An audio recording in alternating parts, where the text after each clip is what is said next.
Hello Year 12, we're now up to Lesson 5 on slope fields. Slope fields have made a little bit of appearance throughout the course so far, and now we're looking in more detail. Okay, so the skills we're after are to create a slope field from a given equation, to draw a graph that a slope field implies, and to do some matching. This lesson actually has a couple of HSC questions in it, which is pretty cool. Sample HSC questions. All right. The question 1. We have this. We have dy dx equals x minus y. So if we just have to go the x value minus the y value. A couple of times I've mistakenly done this minus this, just because you sort of look to the left before you look down. So anyway, for this cell here, we've got negative 3 minus 2 is negative 5. If we look here, then we've got negative 2 minus 3, that's negative 5. And this one, negative 1 minus 3 is negative 4. And we can see there's a pattern. It's a pretty simple pattern. So negative 3, negative 2, negative 1, 0. And then when we look at negative 3 minus 2, negative 5, negative 2 minus 2, negative 4, we can see that there's another pattern going on. It's a diagonal pattern. And that means we can complete the rest by sort of going there. Right, that one, negative 3, that one. All right, so perhaps you did something like this yourself.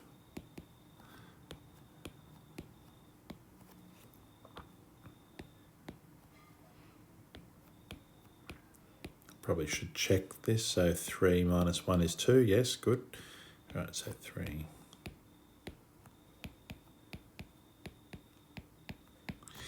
Okay, so that's that. It's worth considering. Zero is a pretty special value when it comes to gradients. Right? It's where it's horizontal. Y dash equals 0 when x minus y equals 0, because that's x minus y is y dash. And so that's x equals y, or y equals x. It's where they're equal, right?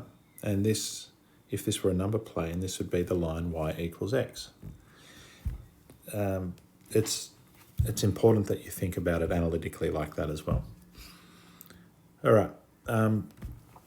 Now I'm doing part B, complete the slope field, where each little line indicates a gradient taken from the grid in A. So I'm going to do the diagonal thing. I'll start with the zeros. They're the easiest to draw. So they go like that. Might just use some colours.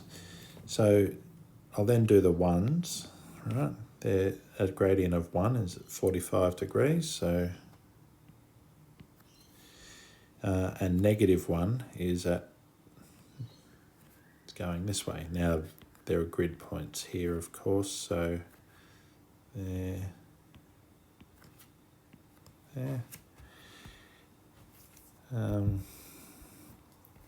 Okay, gradient of 2 is steeper, so something like that,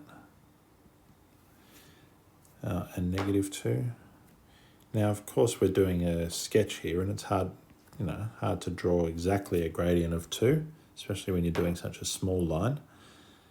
A gradient of 2, if you're doing a bigger line, then you just sort of go, twice as much up as you go across, and there's your gradient of 2. But we don't really have that luxury here. Gradient of 3, steeper, and that's all we can do really, is just sort of try to make it look steeper each time. We can't really do any better than that. Okay, and I'm not always successful. And now, of course, we're getting you know, 5, where am I up to? I'm up to 4. Okay. Right. For a small line, it's hard to tell the difference between a big gradient and a vertical line. So, whatever.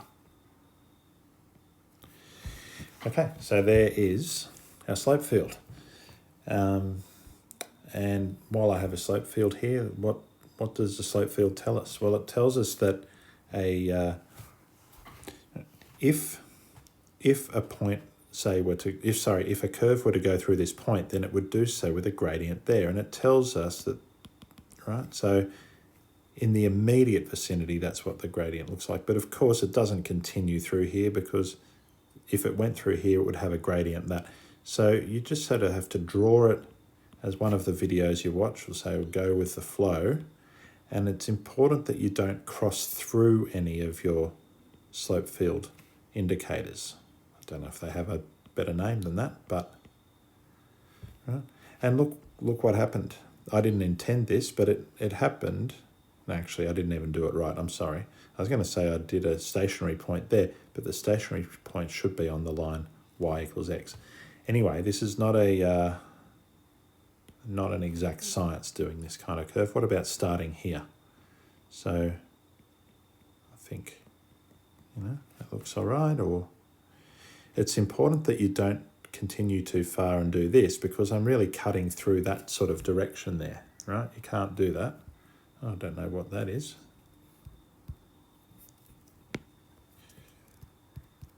Right. So yeah, that's what happens with these things. And what do they have in common? Well, of course, they have this in common, don't they?